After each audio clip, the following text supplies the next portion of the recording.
South Africa చేతిలో test series clean sweep అయ్యాక team India ఇప్పుడు వన్డే సిరీస్ ఆడబోతుంది. రాంచీ వేదికగా మొదటి వన్డే జరగనుంది. టెస్టుల్లో మన వాళ్ళు నిరాశపరిచిన వన్డే ఫార్మాట్ మనకు అచ్చొచ్చిన ఫార్మాట్. రీసెంట్గా ఆసియా కప్ గెలిచాం, వరల్డ్ కప్ ఫైనల్ వరకు వెళ్ళాం. సో ఈ సిరీస్లో మన వాళ్ళు స్ట్రాంగ్గా కంబ్యాక్ ఇస్తారని ఆశిద్దాం. కానీ మ్యాచ్కు ముందే ఇండియాకు గట్టి ఎదురుదెబ్బ తగిలింది. అసలు టీం న్యూస్ ఏంటి, ప్లేయింగ్ లెవెన్లో ఎవరెవరు ఉంటారు, రాంచీ పిచ్ ఎవరికి హెల్ప్ అవుతుంది, వీటన్నిటి గురించి ఈ వీడియోలో క్లియర్గా చూద్దాం. Let's start. గాయాల బెడద మన టీమిండియాను వదలటం లేదు. మెడనొప్పితో శుభ్మన్ గిల్, పక్కటెముకల గాయంతో వైస్ కెప్టెన్ శ్రేయస్ అయ్యర్ ఈ సిరీస్కు దూరం అయ్యారు. వీళ్ల ప్లేస్లో ఎవరు వస్తారో ప్లేయింగ్ 11 సెక్షన్లో చూద్దాం.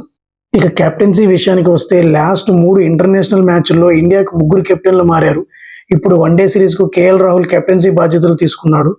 రోహిత్ శర్మ, విరాట్ కోహ్లీ ఇద్దరు స్క్వాడ్లో ఉన్నారు. 2027 వరల్డ్ కప్ సౌత్ ఆఫ్రికాలోనే జరగబోతుంది కాబట్టి వీళ్ల ఫిట్నెస్ మరియు ఫామ్ మీద సెలెక్టర్లు స్పెషల్ ఫోకస్ పెట్టారు.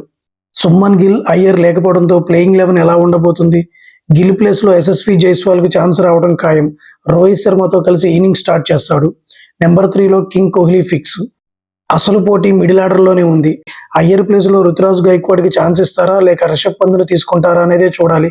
కానీ టీం బ్యాలెన్స్ కోసం గైక్వాడ్కే ఎక్కువ ఛాన్సెస్ ఉన్నాయి. ఆల్రౌండర్స్ బ్యాటింగ్ డెప్త్ కోసం నితీష్ కుమార్ రెడ్డి, వాషింగ్టన్ సుందర్, రవీంద్ర జడేజా ఈ ముగ్గురిని ఆడించే అవకాశం ఉంది. అవతల పక్క సౌత్ ఆఫ్రికా ఫుల్ జోష్లో ఉంది. రబాడా గాయంతో దూరమైన కెప్టెన్ బౌమా మరియు మార్క్రమ్ తిరిగి రావడంతో వాళ్ళకి పెద్ద ప్లస్ పాయింట్. ముఖ్యంగా మనం మ్యాథ్యూ బ్రిడ్జ్కే మీద కన్నేసి ఉంచాలి. ఇతడు ఆడిన మొదటి 5 వన్డేల్లో ప్రతి మ్యాచ్లోనూ 50+ స్కోర్ చేసి రికార్డు క్రియేట్ చేశాడు. యావరేజ్ దాదాపు 68గా ఉంది. సో ఇండియన్ బౌలర్స్కి ఇతను పెద్ద సవాలు విసరవచ్చు. ఇప్పుడు రాంచీ పిచ్ సంగతి చూద్దాం. రాంచీ పిచ్ సాధారణంగా స్లోగా ఉంటుంది, స్పిన్నర్స్కి బాగా హెల్ప్ అవుతుంది. లాస్ట్ టైం ఇక్కడ మ్యాచ్ జరిగినప్పుడు వాషింగ్టన్ సుందర్ బౌలింగ్ ఓపెన్ చేశాడంటే అర్థం చేసుకోండి. హిస్టరీ చూస్తే ఇక్కడ 270-280 రన్స్ చేజ్ చేయడం ఈజీ కాదు. మ్యాచ్ టైంలో మంచు ప్రభావం ఉంటే మాత్రం టాస్ గెలిచిన వాళ్ళు చేసింగ్ తీసుకునే ఛాన్స్ ఉంది. 2006 నుంచి ఇండియా సౌత్ ఆఫ్రికా మధ్య 10 బైలేటరల్ సిరీస్లు జరిగితే చెరొక 5 సిరీస్లు గెలిచారు. ఈ సిరీస్ ఎవరు గెలుస్తారో చూడాలి.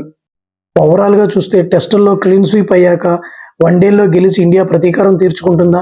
కేఎల్ రాహుల్ కెప్టెన్సీలో టీం పర్ఫార్మెన్స్ ఎలా ఉంటుంది? మీరేమనుకుంటున్నారు? గిల్ ప్లేస్లో జైస్వాల్ సెట్ అవుతాడా?